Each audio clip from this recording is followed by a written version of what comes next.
wabarakatuh. Kami dari kelompok 4 ingin mempresentasikan review jurnal CPFR. Dan berikut adalah anggota kelompok kami, ada Ahmad Faisal, Diosadewa, saya sendiri, Muhammad Rafid, Kalsafa Dava, dan ST Bagaskara. Ini jurnal-jurnal yang akan kita review yaitu penerapan kolaboratif planning, forecasting, and replacement guna mengurangi bullwhip effect di PT XYZ, dan jurnal 2 minimasi bullwhip effect melalui metode kolaboratif planning, forecast, and replacement untuk mendukung rantai pasok Nusantara Bangunan Studi Kasus Yudi Nusantara Bangunan. Jurnal 3 How Walmart Extends Supply Chain Management with CPFR Initiative.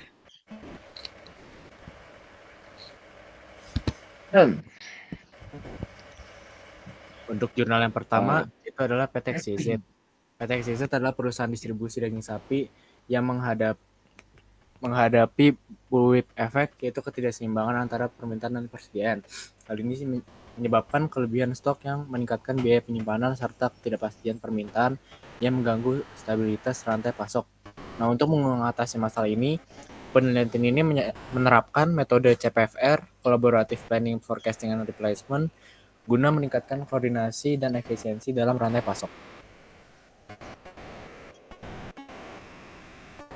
Ini adalah metode-metode yang dipakai di jurnal pertama. Yang pertama ada metode CPFR digunakan untuk meningkatkan kerjasama dalam perencanaan, peramalan, dan pengisian kembali stok. Yang kedua, metode ARIMA diterapkan untuk meramalkan permintaan berdasarkan data historis. Yang ketiga, ada software Minitab 18 yang digunakan dalam analisis peramalan. Yang terakhir, mengukur bullwhip effect sebelum dan sesudah implementasi CPFR guna mengetahui efektivitas metode ini dalam mengurangi distorsi informasi di rantai pasok.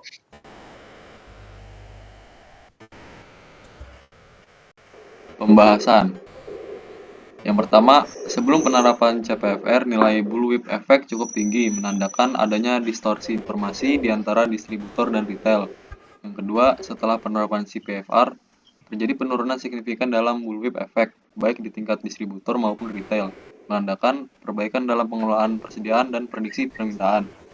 Yang ketiga, ada metode ARIMA, terbukti meningkatkan akurasi peramalan permintaan, membantu perusahaan dalam mengelola stok lebih efisien. Yang keempat, CPFR membantu perusahaan dalam mengurangi ketidakpastian permintaan, menyesuaikan stok yang dipesan, serta meningkatkan koordinasi antar bagian dalam rantai pasok. Lalu kesimpulan, CPFR terbukti efektif dalam menurunkan bullwhip effect serta meningkatkan efisiensi rantai pasok di PT XYZ. Lalu informasi permintaan yang lebih akurat memudahkan dalam pengelolaan stok dan perencanaan distribusi. Yang ketiga, rekomendasi perusahaan sebaiknya terus mengembangkan penerapan CPFR dengan sistem yang lebih terintegrasi serta memperkuat kerjasama dengan mitra rantai pasok untuk hasil yang lebih optimal. Di sini ada jurnal 2 dari Yudi Nusantara Bangunan, adalah perusahaan pemasok bahan bangunan yang memiliki bullwhip effect, menyebabkan kelebihan stok dan biaya penyimpanan yang tinggi. Perusahaan tidak pernah menerapkan metode peramalan permintaan atau perencanaan persediaan yang menyebabkan fluktuasi stok. Penelitian ini bertujuan untuk mengurangi bullwhip effect dan meningkatkan akurasi peramalan menggunakan metode CPFR yang disebut Collaborative Planning, Forecasting, and Replacement. Lalu untuk metode yang dipakai pada jurnal tersebut, metode ini memakai metode CPFR juga, yaitu untuk meningkatkan kolaborasi dalam rantai pasok.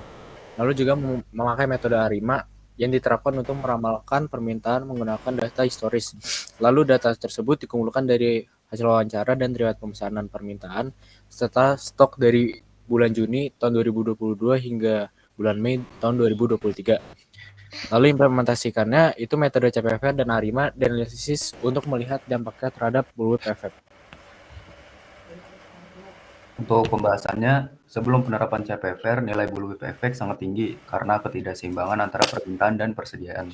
Setelah penerapan, terjadi penurunan bullwhip effect sebesar 79,38% karena peramalan permintaan menjadi lebih akurat. Metode ARIMA berhasil memberikan peramalan yang lebih stabil, tetapi masih memiliki forecasting error sebesar 32% yang memerlukan penyesuaian dengan safety stock dan reorder point atau ROP. SOP baru diusulkan untuk meningkatkan efisiensi pengelolaan stok dengan integrasi data stok dan otomatisasi pemesanan bahan bangunan.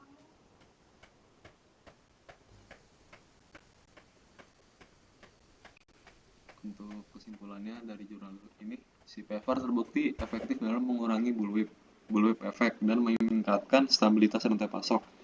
Peramalan dengan ARIMA membantu mengurangi fluktuasi stok, namun perlu disertai dengan pengelolaan stok yang lebih baik melalui ROP dan safety stock. Rekomendasi, perusahaan sebaiknya menerapkan SOP baru untuk sistem pemesanan dan pencatatan stok guna memastikan tingkat persediaan tetap normal. Lalu jurnal ketiga, letter belakangnya, kompleksitas rantai pasok modern menuntut efisiensi dan kolaborasi yang lebih baik antara produsen dan distributor.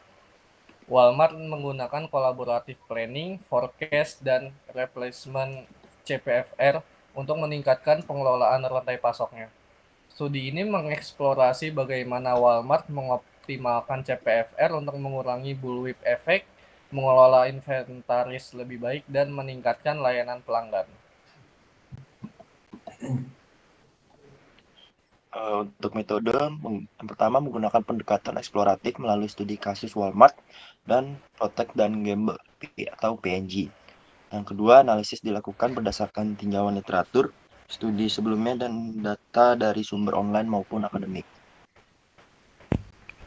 Untuk pembahasan di jurnal ini yaitu peran CPFR dalam rantai pasok Walmart, yaitu peran itu mengintegrasikan perencanaan, peramalan, dan pengisian ulang stok untuk menghindari kelebihan dan kekurangan inventaris. Lalu peran kedua itu meminimalkan bullwhip effect dengan meningkatkan koordinasi antar mitra rantai pasok. Lalu perannya itu juga berperan untuk mengurangi pesanan manual dan meningkatkan otomatisasi dalam pengisian stok. Yang kedua, kolaborasi Walmart dan PNG dalam CPFR. PNG mengelola inventaris Walmart menggunakan sistem Vendor Managed Inventory atau VMI. Dengan RFID dan sistem CPFR, Walmart dan PNG dapat memonitor stok secara real-time dan mengisi ulang persediaan tepat waktu. Lalu CPFR memungkinkan keduanya berbagi data tentang promosi, permintaan pasar, dan strategi penjualan.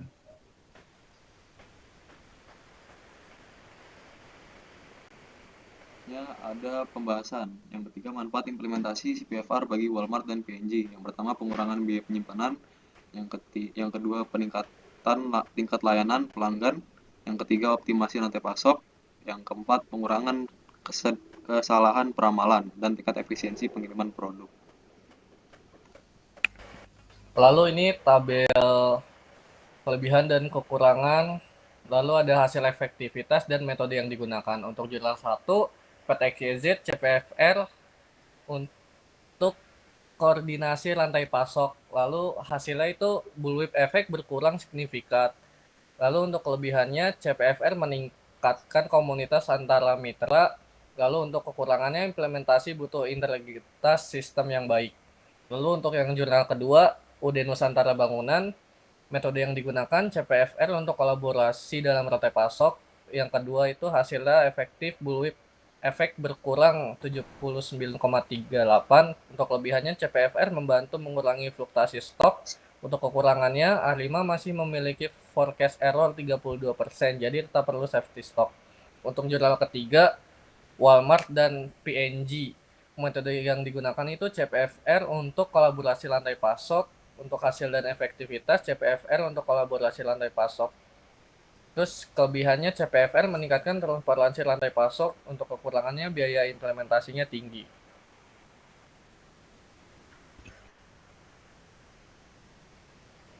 Ini dari kesimpulan. CPFR membantu Walmart dan PNG dalam mengoptimalkan pengelolaan rantai pasok dengan meningkatkan kolaborasi dan akurasi ramalan. Teknologi seperti AirFit dan sistem ERP semakin mempercepat integrasi dan efisiensi dalam CPFR. Meskipun CPFR membawa banyak keuntungan, tantangan seperti biaya implementasi dan kepercayaan dalam berbagi cinta masih menjadi hambatan utama.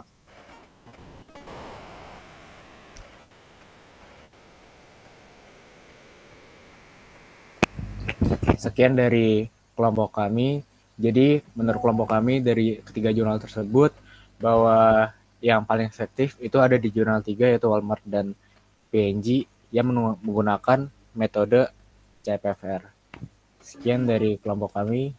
Terima kasih. Wassalamualaikum warahmatullahi wabarakatuh.